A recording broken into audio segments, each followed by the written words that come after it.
ल है गाइजहरू अहिले यहाँ चाहिँ पानी एकदमै झ्याप्प लाएर पानी परेर अब मकै छर्ने सिजन पनि सुरु भयो अनि हामी चाहिँ यहाँ गाउँमा चाहिँ यो रेडियो भन्काएर यहाँ मकै र भटमास चाहिँ गरेम गरेम खाएर चाहिँ यहाँ बसिरहेको छ। यहाँ साथमा ओखर पनि छन्, जेवाका ओखर छन्।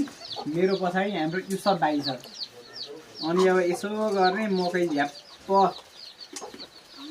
खाने एकअर्को काम गर्ने अनि बस्ने होइन त भाइ? भोकी होइन हो? अनि के छ त भाइको खबर? त्यही भटमासी आइपुगे यसरी भटमास मकै र भटमास मोल्ने भयो पुग्छ अनि गरम गरम खाने हो।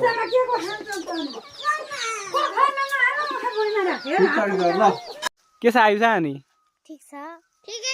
अनि यहाँ चाहिँ बाँस नुहाउने कार्यक्रम हुँदैछ हाम्रो चाहिँ।